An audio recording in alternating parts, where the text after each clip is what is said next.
పరిశుద్ధుడట్లేయుండనిమ్ము పరిశుద్ధుడింకను పరిశుద్ధుని గుండనిమ్ము అన్యాయం చేయువాడు చేయనిమ్ము అపవిత్రుడట్లేయుండనిమ్ము పరిశుద్ధుడింకను పరిశుద్ధుని గుండనిమ్ము ప్రతివాని క్రియల చిత్తము ప్రభు తెచ్చును ఒక దినం రహస్య క్రియలు అన్నయు బయల్పడునులే ఆ దినం లోకతనము కూడిరా నీకుండపై సంపద సిద్ధపడుమా ఓ లోకమా సిద్ధపడుమా ఓ సంగమా సిద్ధపడుమా ఓ లోకమా సిద్ధపడుమా ఓ సంగమా మరణాతా. మొదటి అధ్యాయంలోనికి వద్దాం, ఎందుకంటే మనం సమయాన్ని సద్వినియోగం చేసుకుందాం. అహష్వేరోషు దినములలో జరిగిన చర్య వివరం హిందూ దేశం మొదలుకొని కూషు దేశం వరకు 127 సంస్థానాలను అహష్వేరోషు ఏలెను. ఆ కాలమందు రాజైన అహష్వేరోషు సూసను కోటలో నుండి రాజ్య పరిపాలన చేయుచుండగా తన ఏలుబడి అందు 3వ సంవత్సరమున తన అధిపతులందరికీ సేవకులకును విందు చేయించెను. పారసీక దేశం యొక్కయు మాధ్య దేశం యొక్కయు పరక్రమశాలులను గనులను సంస్థాన అధిపతులను అతని సన్నిధి నుండగా అతడు తన మహిమగల రాజ్యం యొక్క ఐశ్వర్య ప్రభావములను తన మహత్యమును ఘనతను అనేక దినములు అనగా 180 దినములు కనపరిచెను.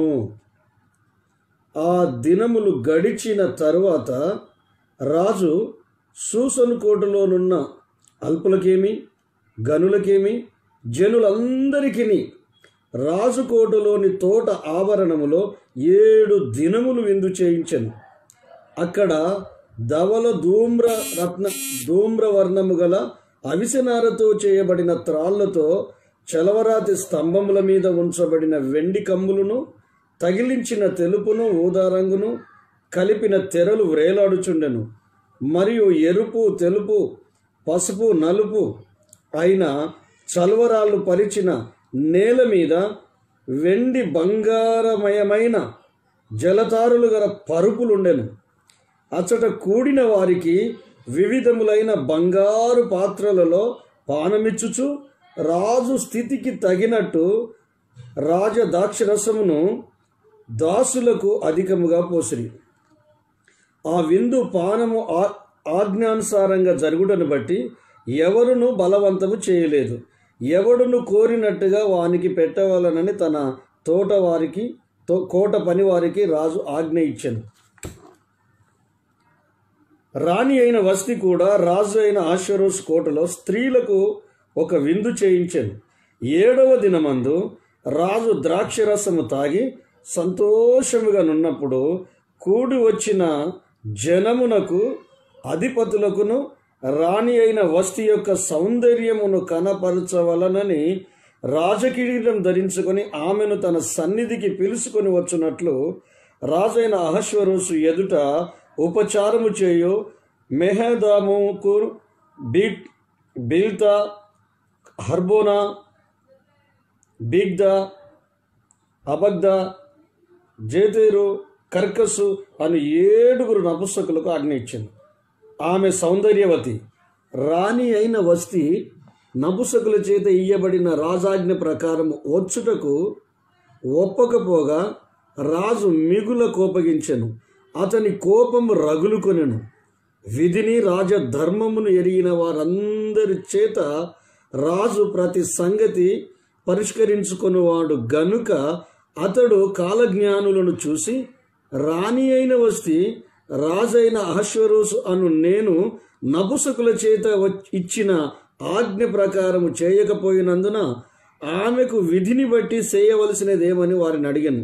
అతని సన్నిధిని ఉండి రాజ సముఖమందు చూచుచు రాజముఖమును చూచుచు రాజ్యమందుండు ప్రథమ పీఠం మీద కూర్చుండు పారసీకుల యొక్కయు మాదీయుల యొక్కయు 7 ప్రధానులు అనగా కర్షేన, పేతారు, అద్మత, తార్సిసు, మోరేను, మర్పేక, మెమకాను అను వారు రాజు ఎదుట ప్రధానుల ఎదుటను ఇలాగు ప్రత్యుత్తరం ఇచ్చెను.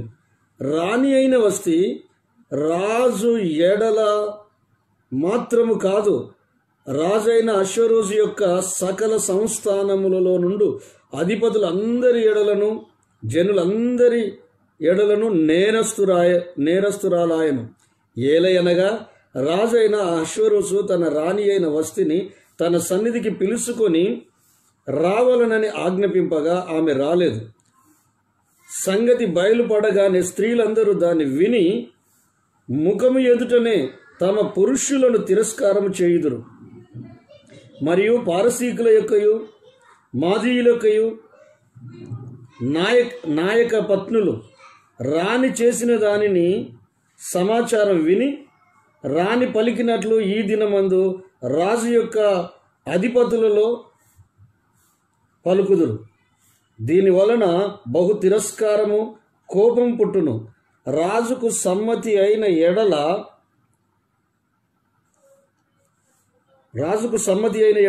వస్తి రాజైన అశ్వరోజు సన్నిధికి ఇకను రాకూడదు.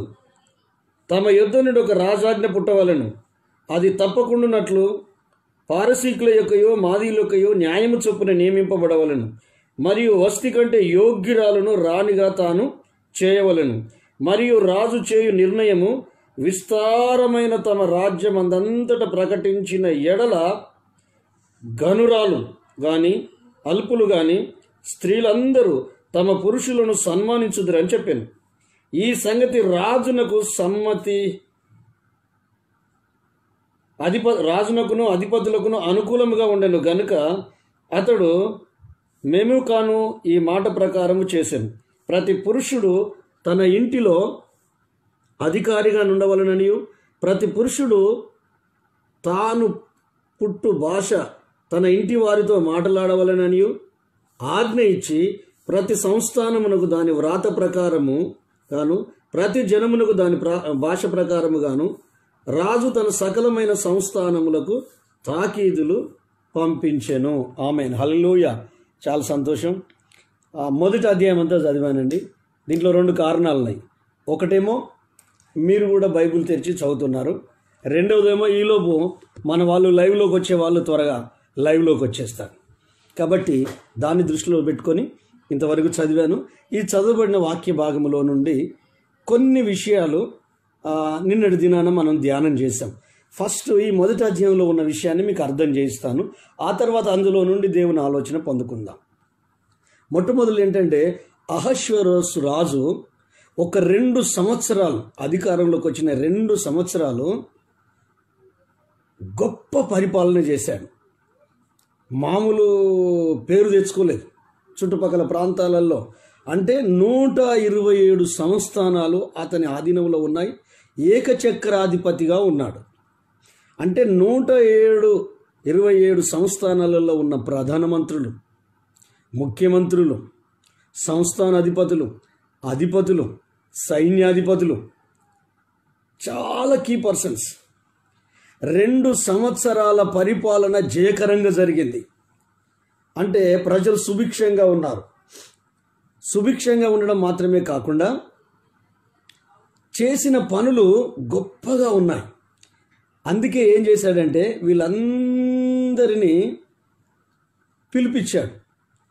ఆ మధ్యకాలంలో 22వ తారీఖు మార్చి ప్రధానమంత్రి మోడీ గారు జనతా కర్ఫ్యూ కొరకు పిలుపునిస్తే అన్ని రాష్ట్రాల్లో ఉన్న ముఖ్యమంత్రులు ఎట్లయితే సహకరించారో ఈ చక్రవర్తి కూడా పిలుపునిచ్చాడు. 2 సంవత్సరాలైంది మనం అధికారంలోకి వచ్చి. అధికారంలోకి వచ్చిన దగ్గర నుండి చాలా మంచి కార్యక్రమాలు మనం చేపట్టాం. ప్రజాక్షేమ సంక్షేమ కార్యక్రమాలు. ఇది 3వ సంవత్సరం.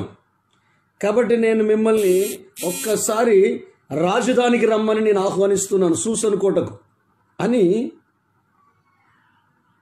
పిలిచాడు, విందు ఏర్పాటు చేసి పిలిచాడు. ఆ విందు ఒక్కరోజు విందు కాదండి, 180 రోజుల విందు.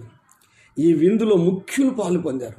ఎంపీలు, ఎమ్మెల్యేలు, మంత్రులు, కేంద్ర మంత్రులు, ముఖ్యమంత్రులు, ప్రధానమంత్రులు, సైన్యాధిపతులు, కీ లీడర్స్.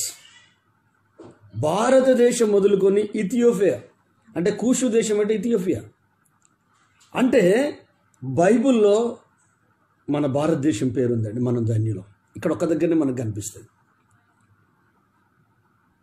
ఈ 127 సంస్థానాల వారికి విందుని ఏర్పాటు చేశారు. ఎందుకు విందు అంటే, రేపొద్దున చుట్టుపక్కల దేశాలను, ఏథెన్స్ అనేది చిన్న పట్టణం అండి, ఆ పట్టణం మీదకి దాడి చేయడానికి ప్లాన్ చేస్తున్నాడు. నిజంగా వెళ్ళాడు, చిత్తుగా ఓడిపోయాడు. వాళ్ళకన్నీ దేశ భద్రతకు సంబంధించి అన్ని వాళ్ళ సామర్థ్యాలను, వాళ్ళ బలాలు అది తెలుసుకోవడానికి విందు ఏర్పాటు చేశాడు. విందులో ఏముంటాయి? సామాన్యంగా ఉపన్యాసాలు ఉంటాయి, విందులో సంస్కృత కార్యక్రమాలు ఉంటాయి, విందులో కొన్ని అవేర్నెస్ క్లాసెస్ ఉంటాయి, ఒకరి తర్వాత ఒకరు. ఎందుకంటే రాజు కదా ఏర్పాటు చేసింది, దేశ సంక్షేమం కొరకు కదా వీళ్ళందరినీ పిలిచింది. ఇప్పుడు ప్రధానమంత్రి వీడియో కాన్ఫరెన్స్లో ముఖ్యమంత్రులందరితో మాట్లాడతలేడా? ఎందుకు? దేశాన్ని ఉద్దేశించి, ప్రజలను ఉద్దేశించి. అలాగే ఈ చక్రవర్తి ఈ 127 సంస్థానాలు తన ఆధీనంలో ఉన్నాయి. మంత్రులు తన ఆధీనంలో ఉన్నారు, ప్రధానమంత్రులు తన ఆధీనంలో ఉన్నారు, సంస్థానాధిపతులు తన ఆధీనంలో ఉన్నారు, సైన్యాధిపతులు తన ఆధీనంలో ఉన్నారు, పరాక్రమశాలులు తన ఆధీనంలో ఉన్నారు. అంటే కొన్ని వేల మందిని రాజధానికి పిలిచి వారికి అన్ని రకాల అవేర్నెస్. ఆ రాజధాని ఎలా ఉందో బంగారు పాత్రలలో ఇస్తున్నారటండి. జలతారలు, పరుపులు, అంశతూలిక తల్పము, చలవరాతి, కలర్ గ్రానైట్ రాళ్ళు ఉన్నాయే, అవి కలర్ అప్పుడే ఉన్నాయి. అసలు ఒక మాటలో చెప్పాలంటే మన పంచేంద్రియాలు ఉన్నాయి కదా, వీటన్నిటికీ ఆహ్లాదాన్ని కలిగిస్తుంది. కళ్ళు, చెవులకేమో సంగీతం, కళ్ళకేమో దృశ్యాలు, మనసుకేమో మందు, శరీరానికి మత్తెక్కించడానికి. అంటే ఈ పంచేంద్రియాలు ఆహ్లాదంగా, ఆనందంగా ఉండగలుగుటట్లు ఈ 5 రకాల పంచేంద్రియాలకు సంతోషం కలిగేటివి అక్కడ ఉన్నాయి. శ్రవణానందం వీణులకు, కళ్ళకు ఆనందం, చెవులకు ఆనందం, మనసుకు ఆనందం, శరీరానికి ఆనందం, అంత ఏర్పాటు చేశాడు. హ్యాపీగా నడుస్తుంది. 6 నెలల విందండి, 180 రోజులండి. ఒక్క రోజుతో అయిపోయే విందు కాదు.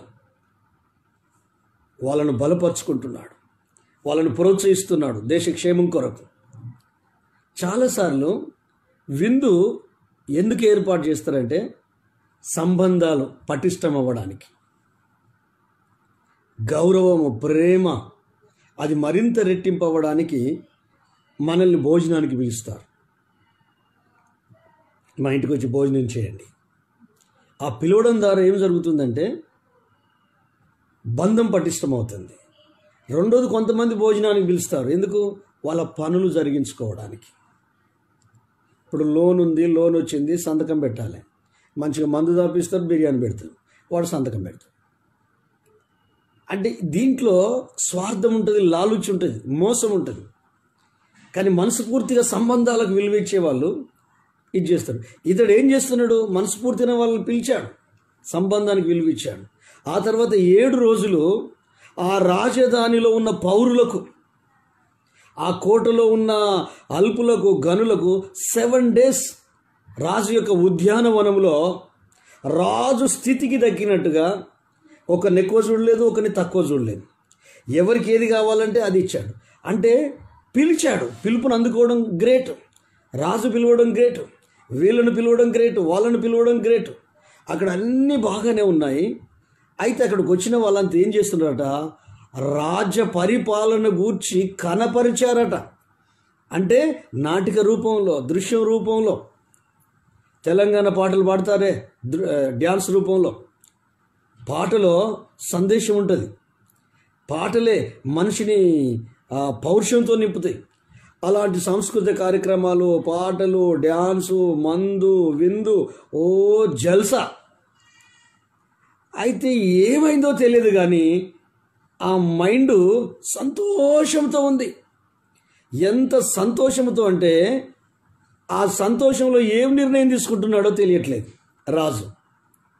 కొన్నిసార్లు ఆనందం ఎక్కువైతే కూడా అనవసరమైన నిర్ణయాలు తీసుకుంటాం. అంటే ఎంత ఆనందం ఉండాలో అంతకంటే ఎక్కువైపోయింది అనుకో. రాజుకి ఎక్కువైపోయింది ఆనందం, సంతోషం ఎక్కువైపోయింది. సడన్గా తన భార్య గుర్తొచ్చేసింది, ఆమె అందం గుర్తొచ్చింది, ఆమె సౌందర్యం గుర్తొచ్చింది. పాడుబుద్ధి కలిగింది రాజుకి. ఎందుకంటే ఈ రాజు అహంభావి, గర్వంధుడు, అహంకారి. కాబట్టి ఈ వ్యక్తి ఇన్ని చాకచక్యంగా ప్రీ ప్లాన్డ్గా ఒక పద్ధతి ప్రకారంగా ఒక డిసిప్లిన్గా ఇన్ని ఏర్పాట్లు చేసి 180 రోజులు వేల మంది అధిపతులు, అధికారులు, మంత్రులు సిస్టమేటిక్గా వాళ్ళకు భోజనాలు, సిస్టమేటిక్గా వాళ్ళకు ప్రోగ్రామ్స్, సిస్టమేటిక్గా ఉపన్యాసాలు, సిస్టమేటిక్గా అంటే అసలు అవాంతరం అనేది, అపశృతి అనేది జరగలేదండి. కొట్టుకోవడం, తిట్టుకోవడం, గొడవ పడడం అనేది ఆ గుంపులో జరగలేదు. ప్రజలను కూడా ఇన్వాల్వ్ చేశారు. ప్రజలు కూడా తాగుతున్నారు. దరిద్రులు, ధనవంతులు, పేదవారు ప్రతి ఒక్కరూ తాగుతున్నారు, భోజనం చేస్తున్నారు. ఒక్క పూట కాదు, 7 days. చాలాసార్లు కొంతమంది ఏం చేస్తారంటే బాగా తాగించి నిజాన్ని గక్కిస్తూ అంటారు, బాగా తాగించి సంతకాలు పెట్టుకుంటారు, బాగా తాగించి నిజాలు గుట్టు రట్టు చేసి రాబడతారు. భోజనం పెట్టి దోస్తాను చేస్తారు, మందు పోసి దోస్తాను చేస్తారు, చేసి వాళ్ళకున్నదంతా వీళ్ళు లాగేసుకుంటారు తాగుడు మత్తులో. ఎక్కడ సంతకం పెట్టమంటే అక్కడ సంగతం. అలాంటి కార్యక్రమాలు అక్కడేం జరగలేదండి. ఈ లోకంలో చూసినట్టయితే ఎన్ని మోసాలు జరగలేదు. విందు ఏర్పాటు చేసి, మందు ఏర్పాటు చేసి, ఎంటర్టైన్మెంట్ ప్రోగ్రాంలు పెట్టి, అది అపశృతికి పబ్బులలో గొడవలు అవ్వట్లేదు.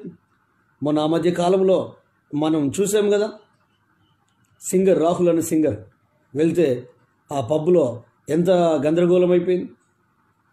అంటే గొడవలు, తాగిన దగ్గర గొడవలు, హెచ్చుతగ్గులు, భేదాభిప్రాయాలు, అహం దెబ్బతింటుంది, గర్వం దెబ్బతింటుంది. వీడెంత, వీని బ్రతికెంత, ఎదుటోని తక్కువ మంచి వేసుకుంటాం, కొట్లాటకు దారితీస్తుంది, రోడ్డు మీదకి ఎక్కాల్సి వస్తుంది, అవమానాల పాలవ్వాల్సి వస్తుంది. అయితే అక్కడ మాత్రం ఏ కార్యక్రమం జరగలేదు, కానీ తనకి సంతోషం ఉంది. ఈ సంతోషంలో ఒక దరిద్రపు నిర్ణయం తీసుకున్నాడు. తన భార్య కిరీటం పెట్టుకొని ఈ తాగుపోతు మధ్యలోకి రావాలని చెప్పాడు. 7 ఉన్నారు నపుంసకులు, వాళ్లకు చెప్పాడు. చెప్తే వీళ్ళు వెళ్ళి ఆమె స్త్రీలతో తాను విందులో ఉంది, అందరి ముందే రాజు మిమ్మల్ని తీసుకురమ్మంటున్నాడు అనేసరికి ఆమెకు ఒక రకమైన ఆత్మాభిమానం దెబ్బతిన్నట్టుంది.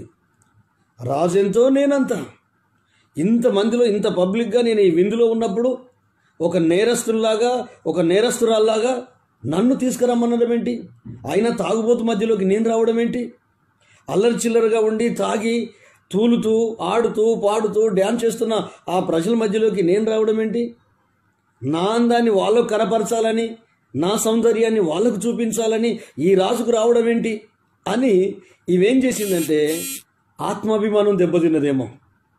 అందరి ముందు ఆమెను పిలిచేసరికి చెప్పే విధానంలో రాంగ్ ఉందేమో, వీళ్ళు వచ్చిన వాళ్ళు కరెక్ట్ విధానంలో ఆమెను సంబోధించి పిలువలేదేమో.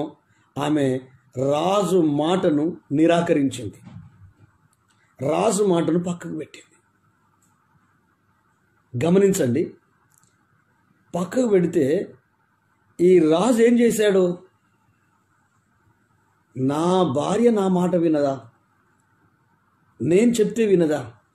కానీ ఆ సందర్భం ఏంటి? ఎలాంటి సిచ్యువేషన్లో నీ మాట వినాలి? స్త్రీ కదా, రాణి అయినప్పటికీ ఆమె సౌందర్యాన్ని ప్రజలకు చూపిస్తావా? ఆ రాజు యొక్క ఆ మనసు చూడండి. అంత పెద్ద రాజు అయ్యుండి, అంత చక్క పరిపాలన చేసి 2 సంవత్సరాలు దిగ్విజయంగా ముగించుకొని 3వ సంవత్సరంలో అడుగుపెట్టి దేశ నాయకులందరినీ పిలిపించి రానున్న దినాల్లో విపత్తులను ఎట్లా ఎదుర్కోవాలని వాళ్ళకు మందు, విందు అన్నీ ఏర్పాటు చేసి అన్ని 180 రోజులు మంచి సిస్టమేటిక్గా ఒక డిసిప్లిన్గా కార్యక్రమాలు చేపట్టి వాళ్ళకు కౌన్సిలింగ్ ఇచ్చి ఉపన్యాసాలు ఇచ్చి ప్రసంగాలు చేసి ఏ డిపార్ట్మెంట్కి ఆ డిపార్ట్మెంట్కు ఎడ్యుకేటెడ్ చేసి ఆ తర్వాత రాజధానిలో ఉన్న పౌరులను స్త్రీలను పిల్లలందరినీ పిలిపించి వాళ్ళకు 7 రోజుల విందు ఏర్పాటు చేసి 7వ దినము విందు ముగించే రోజు సంతోషం అధికమై ఆ సంతోషంలో తన భార్య అందాన్ని ప్రజలకు చూపించాలనుకున్నాడు, తాగుబోతులకు చూపించాలనుకున్నాడు. కొన్నిసార్లు మతి చెడే పనులు మనం చేపడతాం, మతి భ్రమించే పద్ధతులను ఫాలో అవుతాం. గమనించండి దేవుని బిడ్డలారా, ఆమె నిరాకరించింది. అసలు ఇదేంటండి? వైఫ్ అండ్ హస్బెండ్ ప్రాబ్లం ఇది భార్య భర్తల మధ్య వచ్చిన సమస్య. ఇది ఒక రాజు అయ్యుండి, ఒక నాయకుడయ్యుండి, ఒక ఏకఛత్రాధిపత్యంగా ఏలుతున్న వ్యక్తి అయ్యుండి, అన్ని విషయాల్లో లోపము లేకుంటున్న ఉన్న వ్యక్తి భార్య మాట వినకపోయేసరికి కోపం వచ్చింది. ఈ కోపములో ఏం చేశాడంటే రచ్చకెక్కాడు. రచ్చకెక్కడం అంటే ఏంటి? కాలజ్ఞానులను పిలిచి, సంస్థానాధిపతులను పిలిచి, వీళ్ళందరినీ పిలిచి, నా భార్య నా మాట వింటలేదు, నేను రమ్మన్నప్పుడు ఆ సభలోనికి రాలేదు, ఆ తాగుబోతుల మధ్యలోకి రాలేదు, లేక ఆ విందులోకి రాలేదు, ఆ పురుషుల మధ్యలోకి రాలేదు, ఆమె అందాన్ని అందరికీ చూపిద్దాం అనుకున్నా, నా మాట తీసివేసింది. అంటే భార్యాభర్తలకు సమన్వయం ఉండాలి. చిన్న ఇష్యూ అది. ఆ సందర్భం ఏంటి, ఆ పరిస్థితి ఏంటి, ఎలాంటి సిచ్యువేషన్లో పిలుస్తున్నాడు, ఆ టైంలో నేను అనుకుంటాను ఆమె రాకపోవడమే మంచిది, వస్తి రాకపోవడమే మంచిది, రాణి రాకపోవడమే మంచిది. అయితే తానేమనుకున్నాడంటే తన అహం దెబ్బతింది, తన మనసు గాయమైంది. నేను భర్తను, పైగా రాజును, ఆమె నా భార్య, నా మాట వినదా? గమనించండి దేవుని బిడ్డలారా, భార్య భర్తల మధ్య సమస్య స్టార్ట్ అయింది. ఆ సమస్యను ఏం చేశాడు? రాజ్యంలోకి లింకు కలిపాడు. గోరంతలు కొండంతలు చేస్తారే, అందుకే కామన్ సెన్స్ అంటే ఇంకిత జ్ఞానం ఉండాలి భర్తకు కానీ భార్యకు కానీ. గమనించండి, భార్య భర్తల మధ్య చిన్న సమస్య రానంది సిచ్యువేషన్. ఎలాంటి సిచ్యువేషన్? దాన్ని టేక్ ఇట్ ఈజీగా తీసుకోవాలి, సీరియస్గా తీసుకున్నాడు. సీరియస్గా తీసుకొని ఏం చేశాడు? ఇది 4 గోడల మధ్య జరగాల్సింది, భార్యాభర్తలు కలిసి పరిష్కరించుకోవాల్సింది. రచ్చకెక్కాడు రాజు. కాలజ్ఞానులు పిలిచి చెప్పాడు, సంస్థానాధిపతులు పిలిచి చెప్పాడు, 7 ప్రధానులు పిలిచి చెప్పాడు, నా భార్య నా మాట వినట్లేదు. చాలామంది సంసారాలు ఎందుకు పాడవుతున్నాయి? కుటుంబం ఎందుకు చిన్నాభిన్నమవుతుంది? భార్య మీద భర్తకి ఎందుకు విలువ ఉండలేదు? భర్త మీద భార్యకి ఎందుకు విలువ ఉండలేదు? కుటుంబంలో ఎందుకు నరకాన్ని అనుభవిస్తాం? 4 గోడల మధ్య పరిష్కరించుకొని ఒకరొకరు సరి చేసుకోవాల్సింది 3వ వ్యక్తికి చెప్తారండి వీళ్ళు, భర్తే కానీ భార్య కానీ. అప్పుడు భర్తకి ఎవరు విలువిస్తారు? భార్యకి ఎవరు విలువిస్తారు? ఉంటుందా విలువ?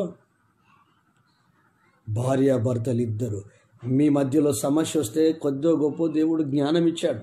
బైబుల్ చెప్తుంది, యాకోబు పత్రిక, మీలో ఎవరికైనా జ్ఞానము కొదవగా ఉన్న ఎడల వాడు దేవునిని అడగవలెను, వానికి దేవుడు ధారాళంగా ఇస్తాడు గద్దించకుండా. స్త్రీకి జ్ఞానం ఉండాలి, భార్యకు, భర్తకు జ్ఞానం ఉండాలి. పేతురు పత్రికలో పేతురు గ్రంథకర్త ఏమని చెప్తాడు? స్త్రీలు బలహీన ఘటమని ఎంచి జ్ఞానము చొప్పున నీవు నీ భార్యతో కాపురం చేయాలి. స్త్రీలు అంటే వివేకము లేని సుందరమైన అందమైన స్త్రీ పంది ముక్కుకున్న బంగారు కమ్మి ఉంటుంది. అందంగా ఉంటేనే సరిపోదు, జ్ఞానం కావాలి, వివేకం కావాలి, బుద్ధి కావాలి. జ్ఞానవంతురాలు తన ఇల్లు కట్టుకుంటుంది. తెలివైన నిర్ణయమే రానిది. 1 రోజా 2 రోజుల తాగి తూలుతున్నారు, మత్తులో ఉన్నారు, మనసు భ్రమించింది. విచ్చలవిడిగా మ్యూజిక్, డ్యాన్సింగ్, పాటలు, రకరకాల చేష్టలు వికారపు చేష్టలు చేస్తూ ఉన్నారు. అలాంటి వారి మధ్యలోకి తన భార్య అందాన్ని చూపించడానికి తీసుకురమ్మంటున్నాడు. కొంతమంది భర్తలు వాళ్ళ తప్పుడు నిర్ణయాల వల్ల, కొంతమంది భార్యలు వాళ్ళ తప్పుడు నిర్ణయాల వల్ల ఇద్దరి మధ్యలో అగాధం ఏర్పడుద్ది. ప్రేమ అనేది ఉండదు. రాజుకు ఓపిక ఉండాలా వద్దండి? ఇన్ని మెయింటైన్ చేస్తున్నాడు 2 సంవత్సరాల నుంచి, 127 సంస్థానాలు మెయింటైన్ చేస్తున్నాడు. 1000 మంది వస్తే 180 రోజులు విందు ఏర్పాటు చేశాడు. ప్రజలు వస్తే ఆ ప్రజలకు కూడా 7 రోజుల విందు ఏర్పాటు చేశాడు. అంత బాగానే ఉంది. కానీ ఎందుకండి చిన్నదానికి కోపం, చిన్నదానికి ఆవేశం, క్షణిక ఆవేశం ఎక్కడి వరకు తీసుకెళ్ళిందంటే భార్యను గూర్చి కాలజ్ఞానులకు చెప్తున్నాడు. భార్యను గూర్చి 7 ప్రధానమంత్రులకు చెప్తున్నాడు. నా భార్య నా మాట వినట్లేదు. ఇతరులకు చెప్తే ఏమొస్తుందండి? భర్త గురించి, భార్య గురించి ఇతరులకు చెప్తే ఏమొస్తుంది? మీరంటే విలువ పోద్ది, మీరంటే గౌరవం తగ్గిపోద్ది. దేవుడు కొద్దో గొప్ప భార్యకు భర్తకు జ్ఞానాన్ని ఇచ్చాడు. దాన్ని వాడండి, హృదయాన్ని వాడండి. ప్రేమతో మిమ్మల్ని దేవుడు నింపాడు. మీ ఇద్దరి మధ్యలో ఉన్న సంగతి మీ పిల్లలకు కూడా తెలియకూడదు. నీళ్ళ మీద మూటలాగా అప్పటిదప్పుడే అడ్జస్ట్ అయిపోవడం నేర్చుకోవాలి. జ్ఞానం ఉండాలి. కొంతమంది రచ్చకెక్కుతారు. భర్త ఏమనంటే ఫస్ట్ వాళ్ళు రోడ్డు మీదకే వచ్చేస్తారు. పరువు పోతుందని భర్త ఏం చేస్తాడు? ఇంట్లోకి వెళ్ళి బయటికి వెళ్ళాడు. ఎర్రా బయటికి రా చూసుకుందామంటది. బయటికి రోడ్డు మీదకి వచ్చి జ్ఞానం ఉన్న స్త్రీయేనా? వివేకం ఉన్న స్త్రీయేనా? ఇంకా కొంతమంది భర్తలు ఉంటారు, ఇంట్లో కొట్టరు, బయటికి నడి రోడ్డు మీదకి తీసుకొచ్చి అందరూ చూస్తానంటే కొడతారు. భార్యను కొడితే కుక్కను కొట్టినట్టు. ఆమె ఒకవేళ ఎదురు దెబ్బ కొట్టింది అనుకో, నువ్వు బతుకుతావా? భరిస్తుంది. నువ్వేం చేసినా భరిస్తుంది. ఆ రాజ్యం ఆనందంతో ముగించాల్సింది విషాదంతో ముగించబడింది, సమస్యతో ముగించబడింది. భార్యాభర్తల మధ్య గొడవ స్టార్ట్ అయింది. ఎప్పుడు స్టార్ట్ అవుద్ది? భర్త చెప్పినట్టు భార్య వినకపోతే స్టార్ట్ అవుద్ది. భార్య భర్తకు లోబడకపోతే స్టార్ట్ అవుద్ది. అయితే నేనంటాను, మీ భార్యను మీరు ప్రేమిస్తే ఖచ్చితంగా భర్తకు లోబడుద్ది. ప్రేమించడం అంటే అర్థం చేసుకోవాలి. తాను మనిషి కదండి, తనకు మనసు ఉంది కదండి. తన ఆహభావాలు అర్థం చేసుకోవాలి, తన ఆలోచనలు అర్థం చేసుకోవాలి. ఆడదని, స్త్రీ అని భర్త చిన్న చూపు చూడొద్దు. గంజిలీగని తీసేసినట్టు తీసేయొద్దు. ఒక విలువలేని వ్యక్తిగా ప్రవర్తిస్తారండి భర్తలు. ఆమె ఏమన్నా యంత్రమా? వస్తువా? అవసరానికి వాడుకోవడానికి, ఆకలి తీర్చుకోవడానికి మనసు లేదా? హృదయం లేదా? మనిషి కాదా? కొంతమంది భార్యలు ఉంటారు, భర్తలకు నరకాన్ని చూపిస్తారు, పట్టబగటీలు చుక్కలు చూపిస్తారు. మొండితనం, మంకు, అజ్ఞానం, అవివేకం ఎంత భయానకంగా ఉంటుందంటే ఆ ఇల్లు నరకకూపంగా ఉంటుంది. ఆదర్శవంతమైన దంపతులు కాదు వాళ్ళు. వాళ్ళని అడిగితే కోపం వచ్చేసింది. కోపంలో ఎప్పుడు నిర్ణయాలు తీసుకోకండి. బాధలో ఎప్పుడు నిర్ణయాలు తీసుకోకండి. ఎక్కువ సంతోషం ఉన్నప్పుడు కూడా నిర్ణయాలు తీసుకుంటే అవి కొన్ని ప్రమాదానికి దారితీస్తాయి. ఈయనకు సంతోషంలో బాధ కోపంగా మారింది. అప్పుడు ఏం చేశాడు? నిర్ణయం తీసుకున్నాడు. ఒక్క మాటలో మన భాషలో చెప్పాలంటే వస్తీకి విడాకులు ఇచ్చేశాడండి రానికి. ఈ చిన్న మాటకేనా ఈరోజు ఎంతమంది కోట్ల చుట్టూ తిరగట్లేదు? ఎందుకు గొడవలు? చిన్న వాటికే విడాకులు అయ్యేంత పరిస్థితి కాదండి అది. నెలలు భార్యతో భర్త మాట్లాడు, భర్తతో భార్య మాట్లాడు. ఇంట్లో ఎన్ని ప్రాబ్లమ్స్. విడాకులు ఇచ్చేసాడండి. రాణిగా తీసేశారు. ఆమె చరిత్రగా మనకు కనిపించదు. చిన్న విషయానికేనా? ఆలోచించండి. వాక్యం వింటున్న దేవుని బిడ్డలారా, ప్రభు మీతోనే మాట్లాడుతున్నాడు. చిన్న విషయాలకే నీ భర్త మనసు నొప్పిస్తున్నావా?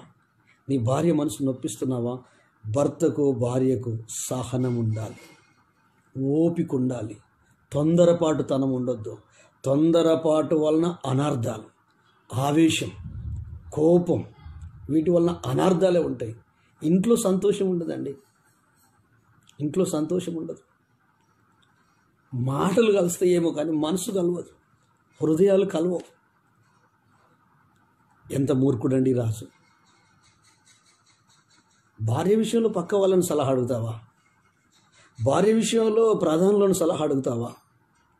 నీ గుట్టు చప్పుడుగా చేసే నీ సంసారంలోకి మూడో వ్యక్తిని ఎంటర్ చేస్తావా? నా భార్య ఇట్లా, నా భర్త ఇట్లా, నా కుటుంబం ఇట్లా, నా ఇల్లు ఇట్లా. వాళ్ళకి చెప్తే ఏమొస్తుందండి? సానుభూతి కొరక. అయ్యో పాపం అంటే నీకు సంతోషం అనిపిస్తుందా? అది మంచి విషయమేనా? రేపు పొద్దున నీకు విలువ ఉంటుందా? వాళ్ళ ఎదుట నిన్ను గౌరవిస్తారా? నీ కుటుంబం గురించి తెలిసిపోయా, నీ గురించి తెలిసిపోయా, నీ గురించి నీ ఫ్యామిలీ గురించి ఎంత తెలియకుంటుంటే అంత గౌరవం. దాని అర్థం తప్పులు చేయమని అంటలేను. ఆత్మాభిమానాన్ని కాపాడుకో, జ్ఞానంతో సంసారాన్ని, ఇల్లును చక్కబెట్టుకో, భర్తను మార్చుకో, భార్యను మార్చుకో, కుటుంబాన్ని కట్టుకో, ఇంటిని కట్టుకో, పిల్లల్ని కట్టుకో, పనులు సక్రమంగా చేసుకో. చూసే వాళ్ళు ఆశ్చర్యపోవాలి, వీళ్ళ గొడవలు కావా, అసలు వీళ్ళకి ఏం సమస్యలు రావా అని తల బిక్కోవాలి, వెంట్రుకలు బిక్కోవాలి మీ భార్యాభర్తలను చూసినప్పుడు. అంత అన్యోన్యంగా ఉండాలి, అంత దైవికంగా ఉండాలి.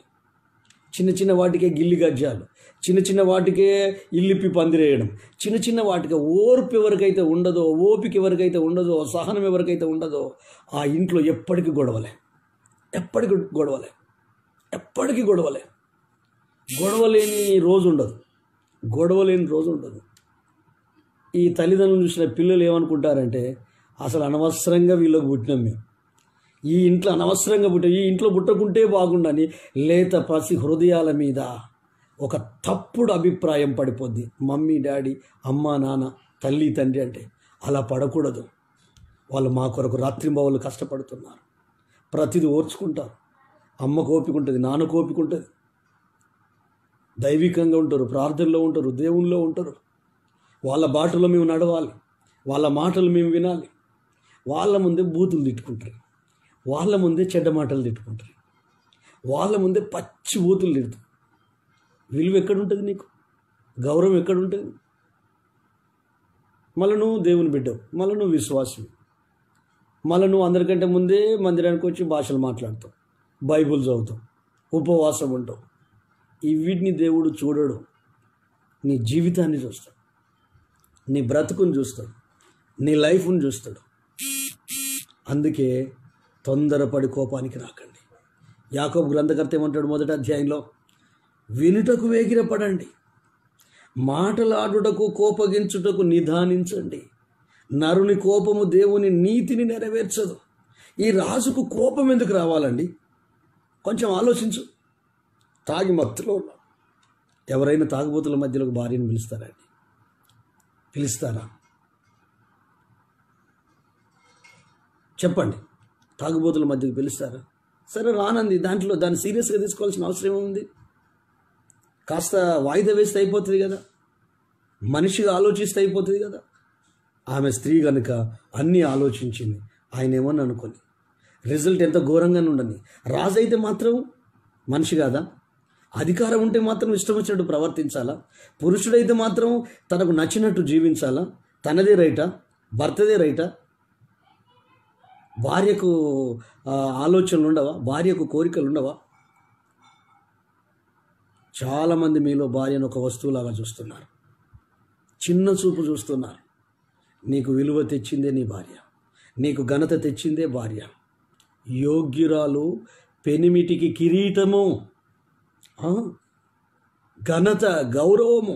మంచి భార్య భర్తకు గౌరవాన్ని తెచ్చిపెడుతుంది, ఘనతను తెచ్చిపెడుతుంది. కొంతమంది భార్యలు ఉంటారు, ఈయన డ్యూటీకి వెళ్తాడు, ఇంటికి వచ్చేలోపు ఇంటి పక్కలతో గొడవ పెట్టుకుంటుంది. నువ్వు వాళ్ళని తిడతావా? ఇప్పుడు వాళ్ళతో వచ్చి మాట్లాడవా? రేషం వచ్చినట్టు నువ్వు మగోనివి కాదా అంటది. అంటే ఎంత నీచమైన భాష. వీళ్ళతో గొడవ పెట్టుకుంటే వాళ్ళతో గొడవ పెట్టుకుంటుంది.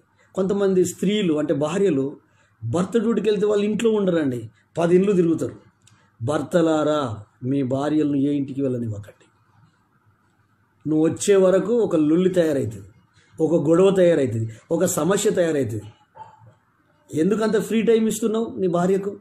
ఏదైనా పని చేసుకోమని చెప్పు, చేతి వృత్తులు నేర్పించు, ఇంట్లో ఏమైనా పని చేయమని చెప్పు, లేకుంటే ఏదైనా పని చూసి పనిలో పెట్టు. కొంతమంది ఉదయం 10 గంటలకు వంట చేసి వెళ్తారండి, రాత్రి సాయంత్రం భర్త వచ్చే ముందు ఇంటికి వచ్చేస్తారు. ఎంతసేపు గాలి తిరుగుడే. దేవుని పరిచర్లో తిరగడం వేరండి.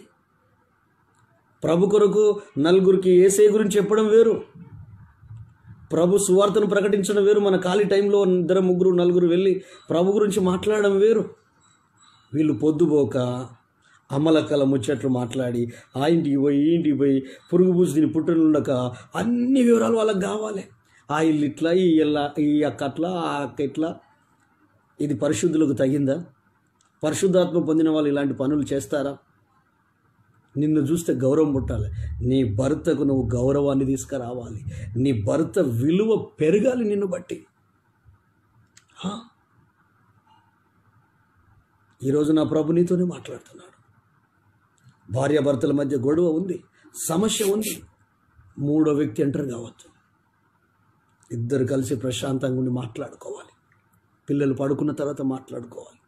వాళ్ళు లోపల పడుకుంటే బయటకు వచ్చి నెమ్మదిగా మాట్లాడుకోవాలి, క్షమాపణ అడుక్కోవాలి. ఆ టైంలో నాకేం తోసలేదండి, ఎందుకంటే ప్రాణమే మిమ్మల్ని విడదీయాలి, మరణమే మిమ్మల్ని విడదీయాలి, మీ ప్రాణాన్ని. ఒకరిని కంటే ఒకరిని గౌరవించాలి, కించపరచొద్దు. చాలామంది పురుషులు తమ భార్యలను కించపరుస్తారు, అవమానపరుస్తారు. మరి పురుషున్నానో లేకుంటే గడ్డ మీసాలు ఉన్నాయనో, ఎంత దుర్మార్గం.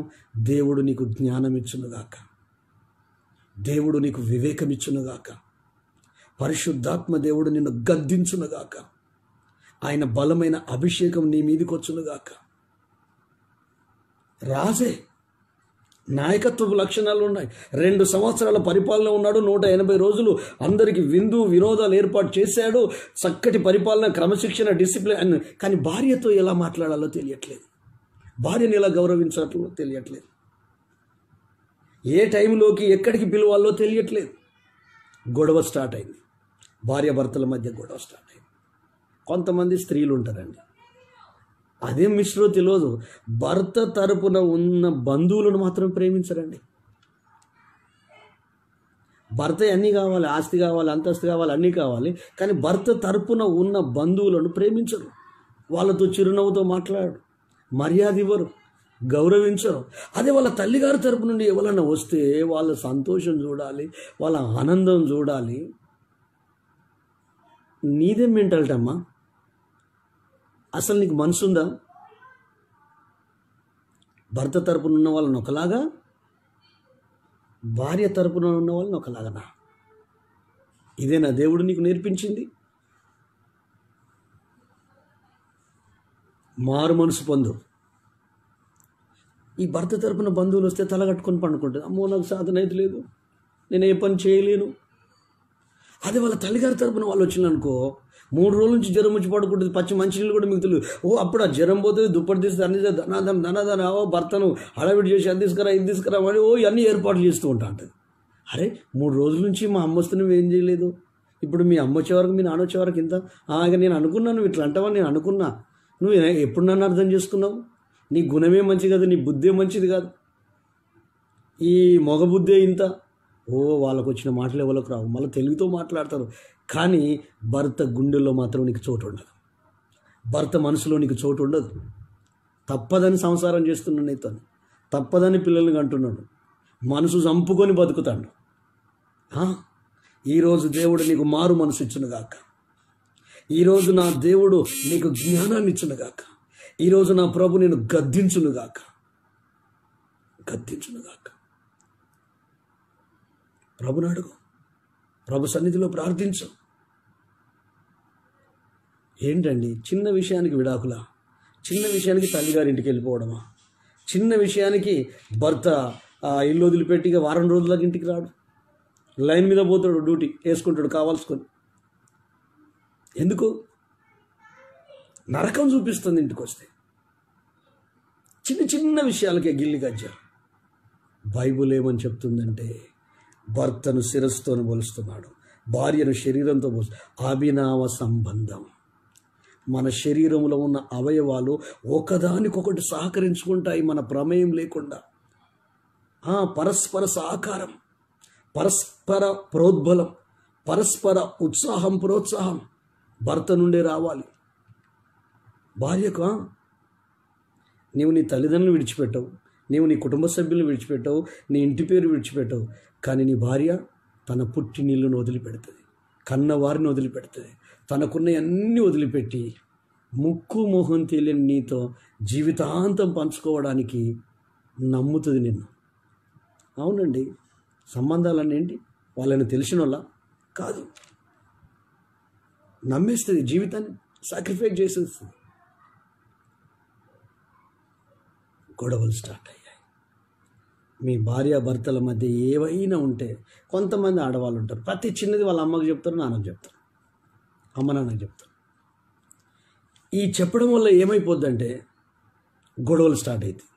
ఎందుకంటే తల్లిదండ్రులకు ప్రేమ ఉంటుంది కదా, బిడ్డ అంటే వీటితో సంసారమే వద్దే, నువ్వు రా ఇంటికి వచ్చేసి అని తీసుకుపోతారు. పెళ్లి చేసింది ఎందుకు? ఇంట్లో పెట్టుకోవడానికి. ఆ గొడవలు చిలికి చిలికి గాలివానగా మారి ఈ ఇద్దరు యవన బిడ్డలను, కొడుకు ఇక్కడ కోడలు అక్కడ, మధ్యలో ఆగాదం. ఎంత గందరగోళమైన పరిస్థితులు నెలకొన్న ఈ రోజులలో పెళ్ళిళ్ళ కంటే విడాకుల సంఖ్య ఎక్కువైతుంది. ఓపిక లేని తరం అండి ఇది, ఓర్చుకోలేని తరం, సహనం లేని పిల్లలు, ఓర్పు లేని పిల్లలు, ఓర్పు అసలే లేదు. గొడవలంటే కయ్యానికి కాలు దూవుతారు. మాటల యుద్ధం, మనస్తత్వంతో, ప్రవర్తనతో పీల్చి పిండి చేసి కొంతమంది కొట్టక తిట్టక ఇబ్బంది పెడతారు అంటారు చూడు. ఇక వాళ్ళు మాట్లాడరు, అన్నం తినరు, బ్రష్ చేయరు. మరి వాళ్ళు ఆకలి ఎట్లా చంపుకుంటారు? 3-4 దినాలైనా ఇక మళ్ళీ ఈయనే కిందికి దిగి రావాలి.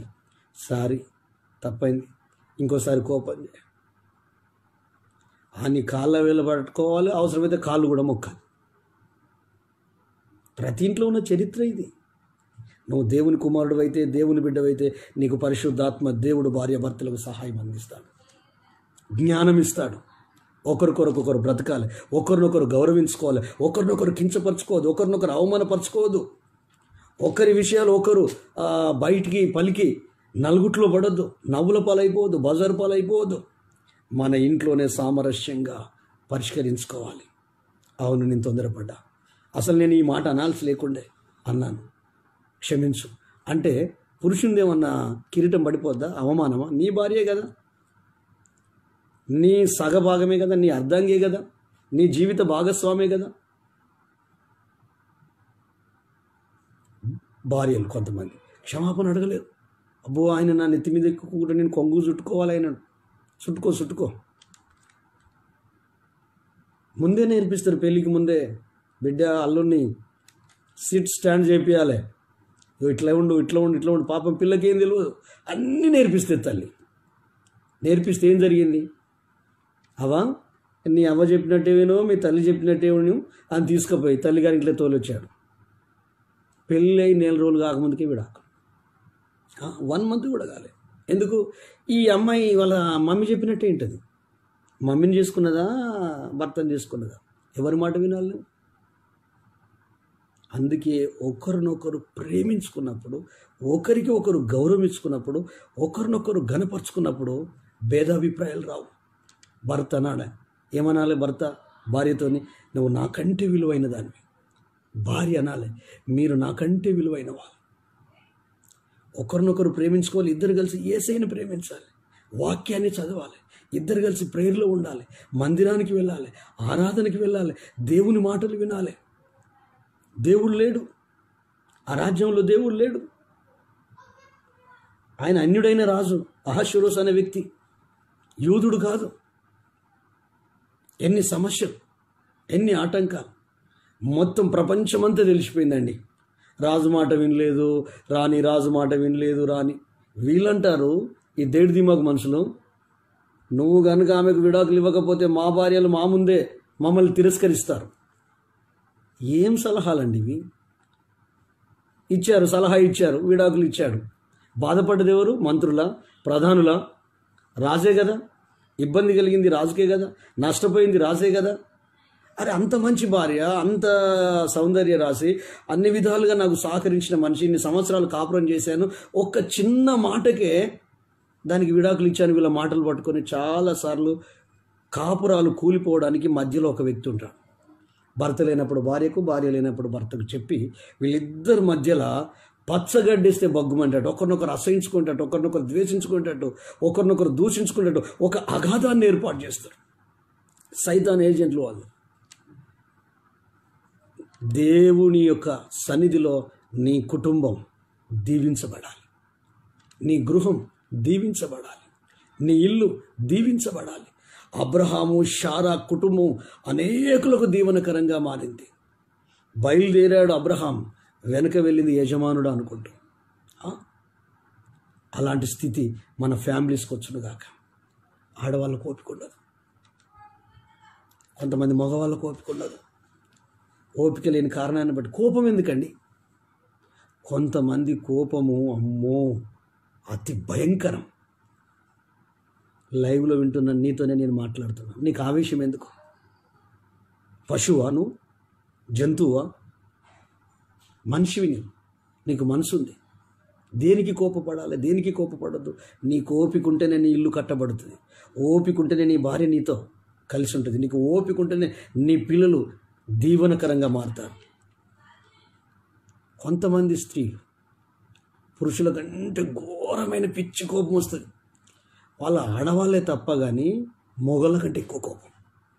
అమ్మో, వాళ్ళ ఈరేషన్ చూస్తే మన గుండె నోట్లోకి వచ్చేస్తుంది.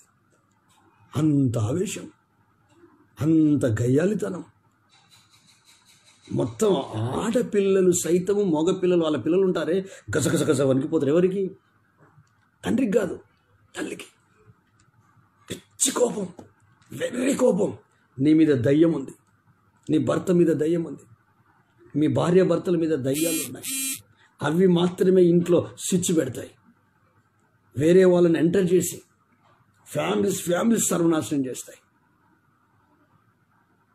రాజు సలహా తీసుకోవాల్సిన అవసరం ఉందా అండి భార్య గురించి? నీ కుటుంబం గురించి నీకు తెలియదా? నీ పిల్లల గురించి నీకు తెలియదా? నీ భార్య గురించి నీకు తెలియదా? నీ భర్త గురించి నీకు తెలియదా?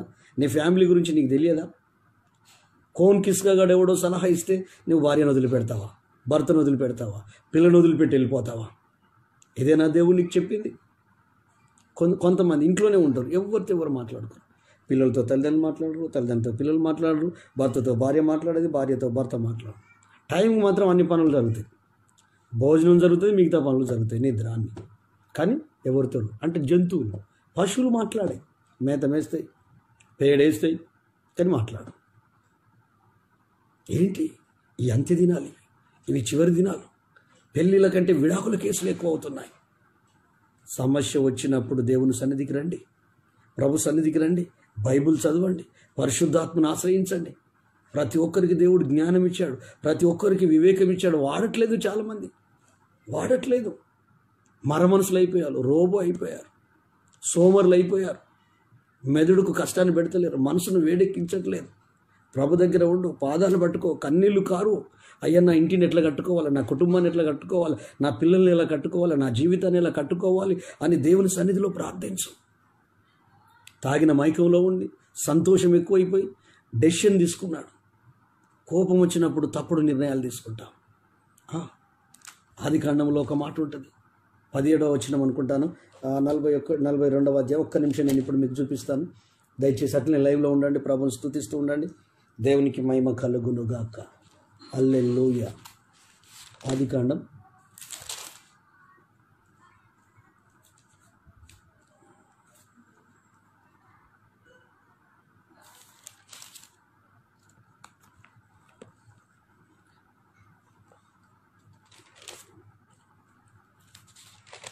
39, 17 వచనం అనుకుంటా. ఒక్కసారి నేను చూస్తాను.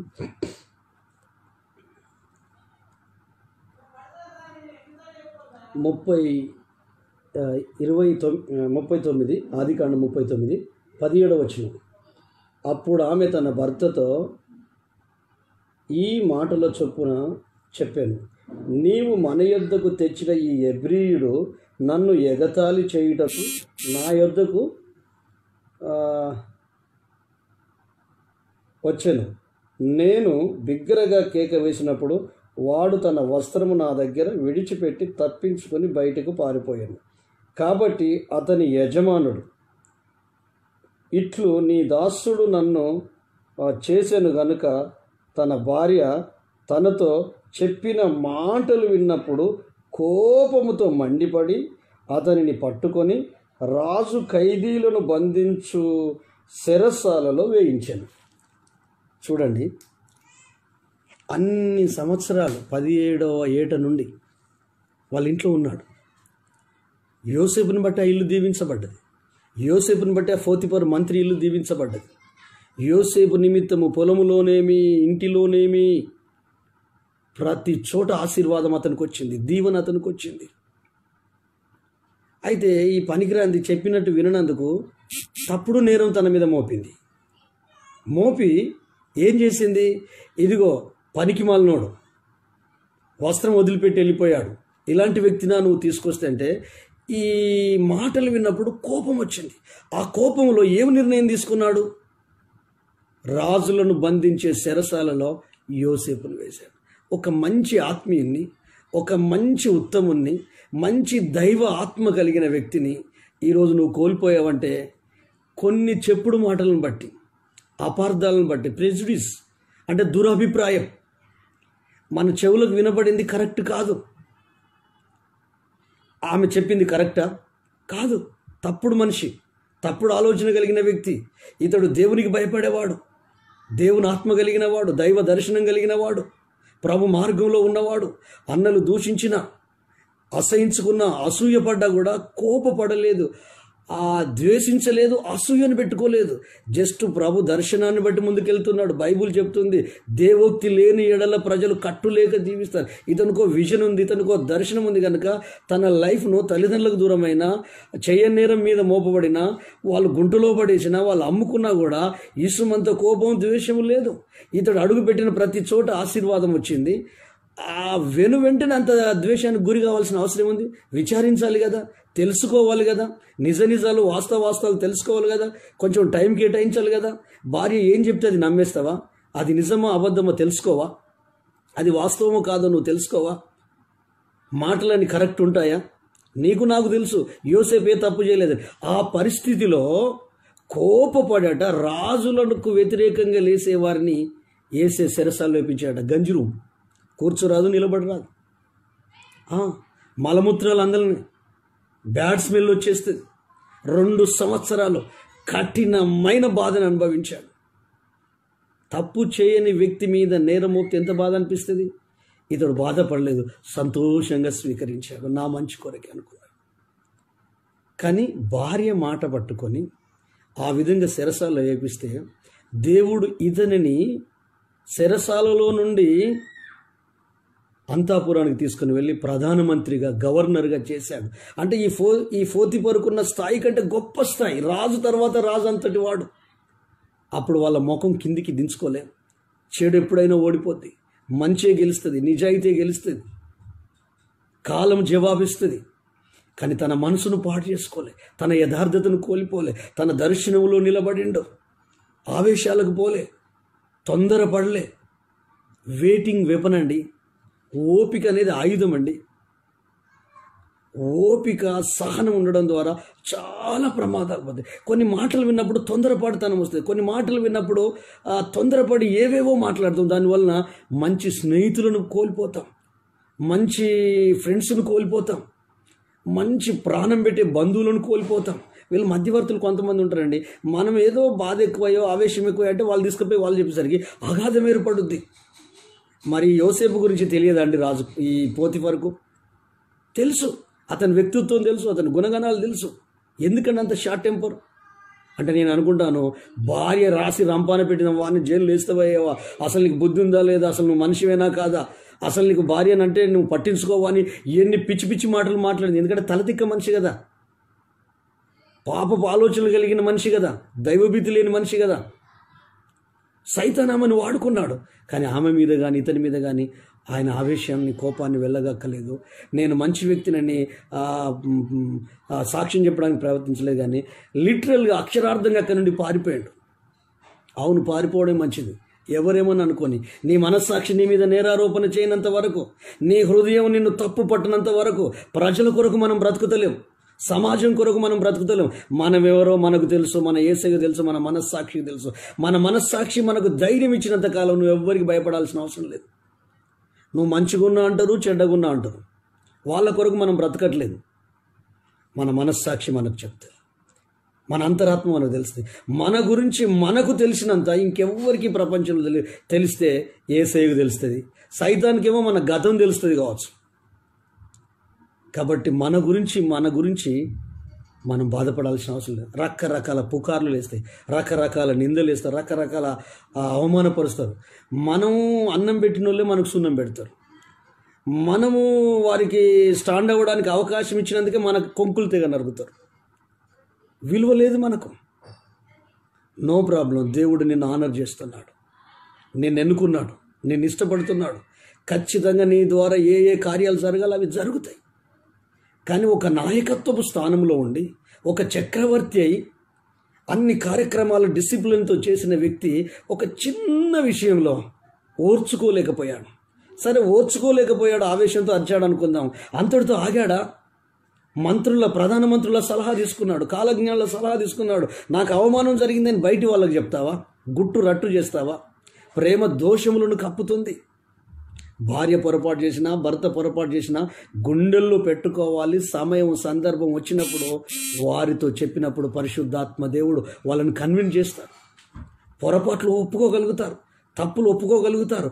అప్పుడు బంధం పటిష్టమవుతుంది. భార్యాభర్తల బంధం పటిష్టమవుతుంది.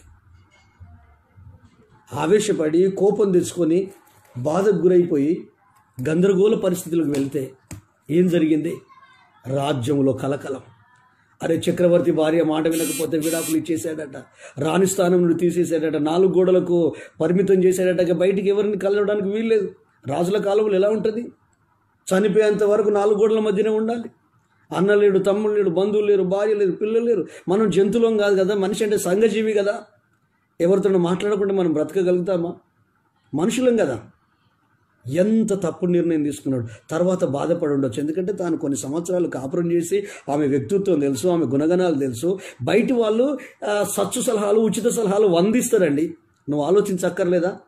రాజ్యం కొరకు ఉపయోగించిన జ్ఞానం, ప్రపంచం కొరకు ఉపయోగించిన జ్ఞానం, 2 సంవత్సరాలు దిగ్విజయంగా రాజ్య పరిపాలనలో జరిగించిన ఆ వివేకాన్ని నీ ఫ్యామిలీలో ఉపయోగించవా? నీ భార్య విషయంలో, నీ భర్త విషయంలో, నీ పిల్లల విషయంలో ఉపయోగించవా? దేవుడు ఇవ్వడానికి ఇస్తాడు. నీకు అంత ఓపిక ఉండాలి కదా. దేవుని సన్నిధిలో కనిపెట్టి ప్రభుని అడిగే అంత ఓపిక ఉండాలి కదా. ఆయన ఆలోచన పొందుకునే ఓపిక ఉండాలి కదా. రెగ్యులర్గా బైబుల్ చదివే అనుభవం ఉండాలి కదా. ప్రార్థనలో ఉండే అనుభవం ఉండాలి కదా. సంఘ సహవాసంలో ఉండాలి కదా. దైవజనులకు దగ్గరగా ఉండాలి. ఎప్పటికప్పుడు దైవజనులకు కనీసం ఫోన్ కాంటాక్ట్లోనైనా వారంలో 2-3 సార్లు అయినా మాట్లాడాలి. నువ్వు దేవుని సేవకుని పక్కకు పెడతావు, సంఘాన్ని పక్కకు పెడతావు, నీ లైఫ్లో అన్నింటినీ పక్కకు పెట్టి లోక సంబంధమైన వాటికి విలువిచ్చి, లోకస్తుల్లాగా ఆలోచించి, లోకస్తుల్లాగా ప్రవర్తిస్తే నీ ఫ్యామిలీలో నిజమైన ఆనందం ఎక్కడి నుండి వస్తుంది? నిజమైన సంతోషం ఎక్కడి నుండి వస్తుంది? ఈరోజు నా ప్రభు నీతోనే మాట్లాడుతున్నాడు.